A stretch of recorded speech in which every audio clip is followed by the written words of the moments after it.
eu gosto de fazer os elogios a quem merece os elogios e faço todos ao Evair de Mello, esse querido, que tive a chance de conhecê-lo em Buenos Aires, na posse do Javier Milei, né? E através dele conheci um outro amigo, ali de Pedra Azul, Cláudio Girardi, com quem eu converso sempre com o Claudião, amigo em comum, né, que esse querido Evair de Mello me apresentou.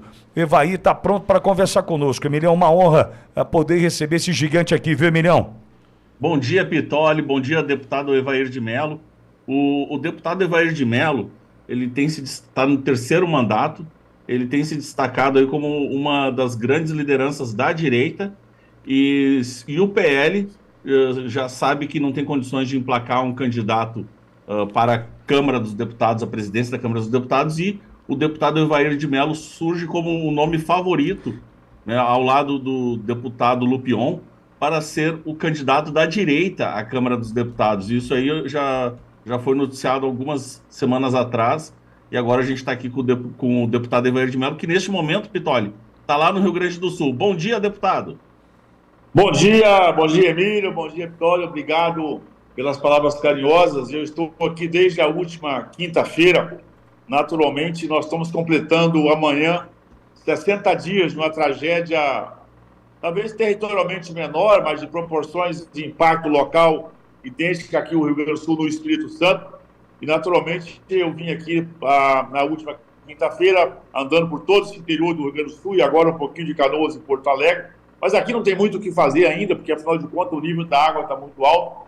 Mas rodando pelo interior, né, com lições aprendidas, caminhos percorridos, naturalmente, trazendo um pouco da nossa experiência de enfrentamento pós essas tragédias, principalmente da nossa agricultura, das nossas pequenas cidades, trazendo a nossa solidariedade aos irmãos gaúchos. E se eu puder levar uma mensagem aos brasileiros: não há imagem, não há descrição, não há narrativa que consiga dimensionar o tamanho dessa tragédia. É algo realmente que não tem palavras no nosso vocabulário, não existe retórica capaz de narrar o impacto estando no local dos municípios que foram fortemente atingidos. Realmente é uma catástrofe jamais vista em território brasileiro. O impacto, na verdade, local de área, você já deve ter narrado isso equivale mais ou menos a uma Itália e meia. E, naturalmente, o impacto global pode ser considerado até 20 vezes o Katrina. O rastro de prejuízo que essas chuvas aqui no Rio Grande do Sul estão trazendo, realmente é o impacto. O Katrina, que foi uma das maiores tragédias, claro que em vítimas fatais o Katrina foi infinitamente superior, mas em termos de outros impactos de avaliação e território, você tem uma ideia dessa dimensão. Então, como eu disse, eu estou desde a última quinta-feira com lágrimas nos olhos, mas encontrando energias na face para estar com nossos irmãos gaúchos, um povo trabalhador e honrado, tem encontrado comunidades inteiras realmente conseguindo superação emocional e afetiva para superar esse momento tão difícil da história dos gaúchos, mas naturalmente a história dos brasileiros, e que vai ter impacto na vida de todos nós, uma vez que o Rio Grande do Sul é responsável em torno talvez um pouco mais de 8% da economia nacional, ao impacto para o próximo ano, possivelmente, a metade disso vai ser prejudicado. Então, todos os brasileiros que estão dando um show de solidariedade, realmente impressionante, em cada cidade, em cada bairro, em cada distrito. Às vezes, os mais rincões interiores aqui, você encontra uma família de catarinenses, de cariocas, de mineiros, de mato-grossenses, de paranaenses, de paulistas, ou seja, o Brasil inteiro realmente com muita solidariedade, porque os irmãos gaúchos precisam nesse momento, claro, de uma ajuda financeira, de uma ajuda de materiais, mas simplesmente, às vezes, um simples abraço de um produtor rural, que está ele e a família dele lá, tentando encontrar os restos da sua propriedade, foi muito importante nesse momento. Então é daqui que eu falo para vocês, para todo o Brasil, e naturalmente colocando à disposição todo o nosso mandato, a experiência e a nossa responsabilidade como legislador também. Pois é, Evair, obrigado por conversar conosco, Evair. A nossa preocupação estava justamente nesse momento, né, da água baixar e a gente poder aferir de fato o que sobrou, né? Sobrou das casas, das cidades, da produção, ali da plantação. E a gente percebe, Evair, que muito provavelmente o estrago, o financeiro nem se conta, né? Mas o número de vítimas deve subir, Evair. Você tem essa percepção aí também, mesmo porque algumas cidades voltam a tentar encontrar o seu dia a dia a partir da água que baixou? Olha, o que se percebe isso aqui naturalmente, nesse momento, a visibilidade muito maior, naturalmente, é a região metropolitana de Porto Alegre, né? Canoas e Porto Alegre, os municípios adjacentes aqui, porque em função aqui o mar ainda não está recuando, a lagoa está muito alta, então você tem uma área inundada que aos pouquinhos, desse vai e volta da área, você tem uma área muito impactada com essas inundações. Então aqui, nas grandes Porto Alegre, agora, vou dizer assim, é paciência, é contra o tempo, naturalmente tem uma decisão também, naturalmente, aí, que não depende das pessoas, tem todo um esforço, né, para poder ver se possa mitigar esse impacto. E o que é visível, eu rastro pelo interior, quando você sai aqui, quando você começa a subir o Guaíba, naturalmente os rios que acabam cortando o Jacuí, enfim, todos os rios que acabam cortando aqui, que acabam abastecendo o Jacuí. Eu tive a oportunidade de subir todas essas margens desses rios, visitei quase 30 cidades, e aí já é visível aos olhos um rastro de destruição. Eu digo que é inimaginável você chegar em cidades onde metade da cidade, por exemplo, as imagens já mostraram aqui, por exemplo, como a cidade de Cruzeiro do Sul, onde metade da cidade sumiu. Não é que a água subiu, inundou, estragou as coisas. Naturalmente, você tem uma destruição. O que era um bairro de 6 mil pessoas, esse bairro não existe mais. Você tem poucos restos ali de construção civil.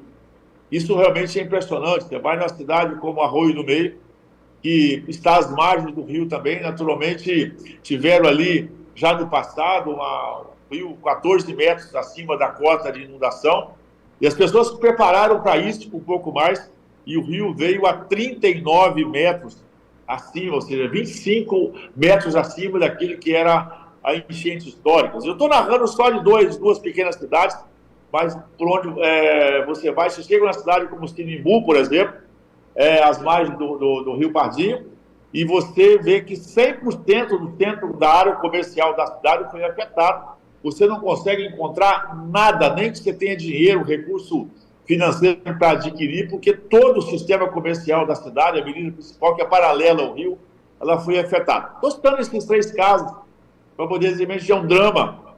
O interior do Rio Grande do Sul, a acessibilidade é muito precária, o acesso, e naturalmente agora, já passaram esses dias que a água baixou nesse nosso interior, você começa a retornar, e aí, claro, naturalmente o impacto disso nas passagens completamente sujas, né, é impossível o animal se alimentar, de onde sobrou alguma coisa.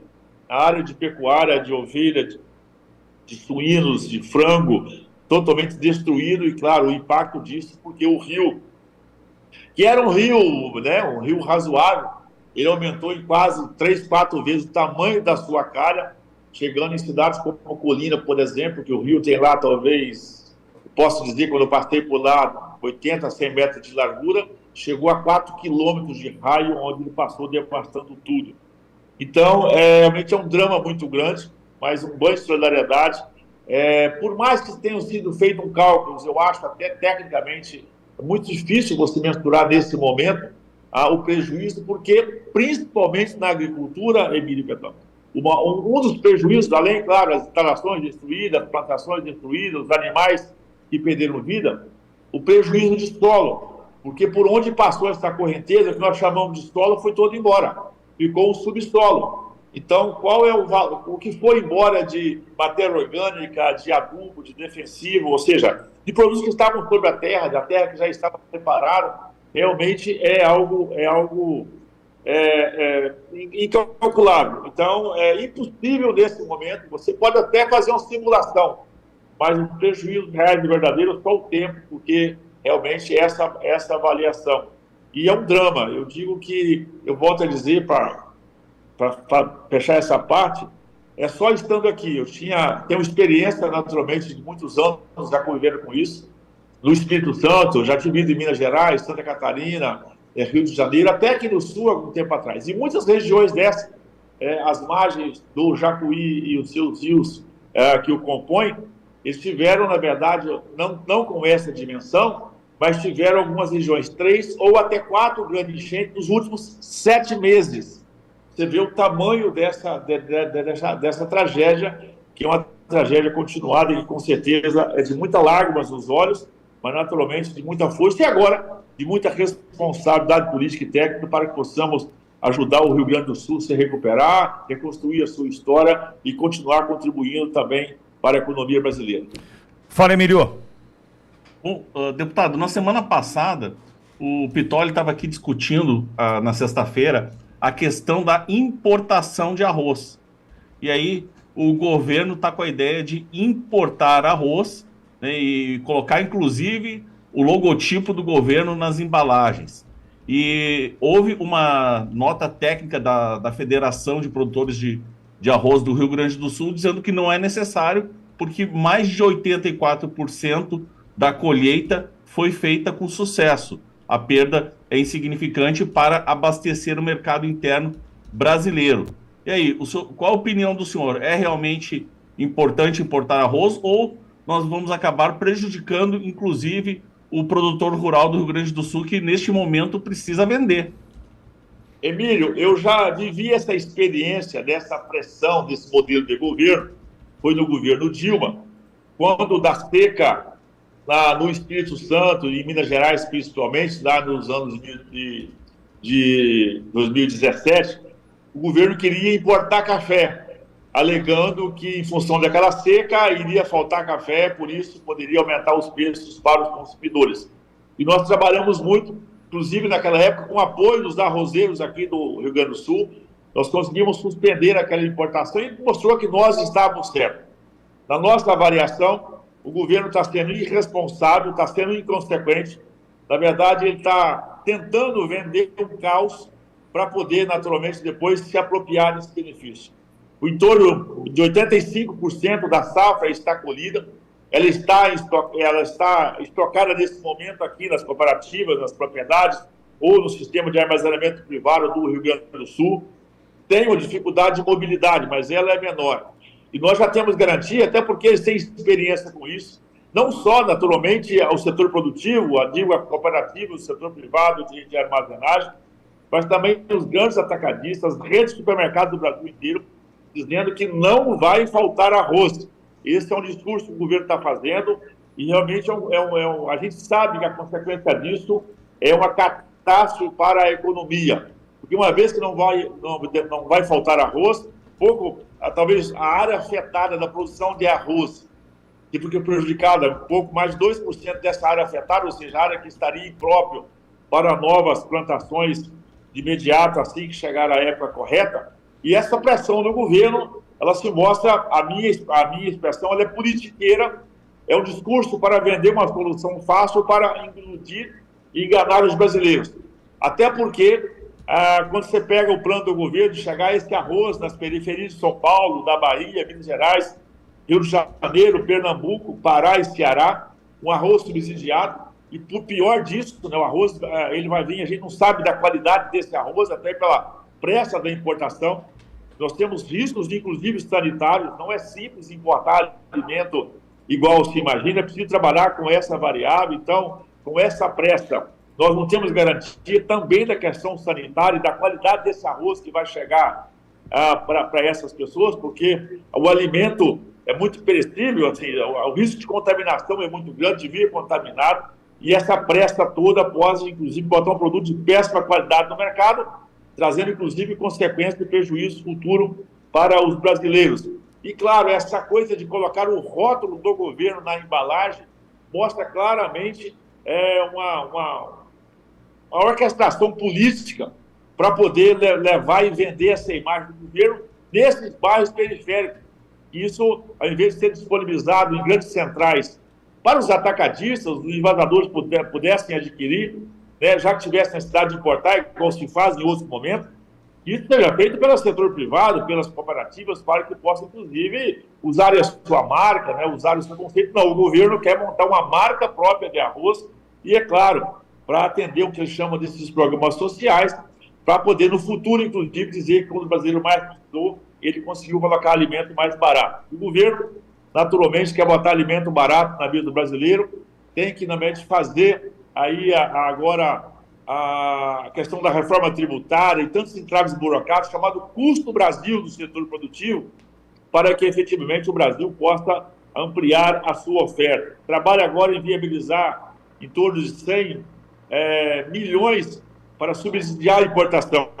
Esse recurso, nesse momento, se fosse usado para ajudar os estoques de arroz, as cooperativas, os produtores, o setor de transporte, e ainda fala em criar um fundo de 12 bilhões para apoiar o Estado, e dessa parte estaria para subsidiar o arroz. Isso é muito ruim, porque, na verdade, não ajuda o Rio Grande do Sul, não significa alimento de qualidade e a preço razoável aos consumidores. É um trabalho, a nosso entendimento, como você disse muito bem claro aqui, já tivemos garantias da Federa Arroz, que já nos garantiu, inclusive, que em virtude dessa combinação não vai faltar arroz, os atacadistas disseram que não vai faltar arroz, e o governo faz um movimento irresponsável e inconsequente. Ele fez isso com o leite, por exemplo. Hoje, o péssimo preço de remuneração ao produtor de leite deve ser a importação irresponsável que o governo federal está fazendo. Tentou fazer isso no passado, naturalmente, com o café, e nós conseguimos segurar. E o governo, mais uma vez, ele quer oferecer alimento barato para quem consome, às custas de quem produz. Uma vez que essa importação irresponsável, daqui a pouco ela impacta no fornecimento do mercado, desorganiza a cadeia, vai criar um desestímulo para novos plantios e novos investimentos, e a conta no futuro chega. Então, nós estamos debatendo muito esse tema. Estou aqui com os deputados da bancada gaúcha e, naturalmente, da Comissão de Agricultura, nos preparando para fazer esse enfrentamento e alertar os brasileiros desse risco. O que parece uma bondade, uma caridade hoje, com certeza é uma irresponsabilidade que vai trazer uma conta impagável no futuro. Nós vamos reduzir a área plantada, vamos desestimular a produção interna, naturalmente vamos impactar em toda a cadeia de abastecimento. E um tema polêmico que nós estamos tratando, mas o governo precisa de ter essa coragem de enfrentamento.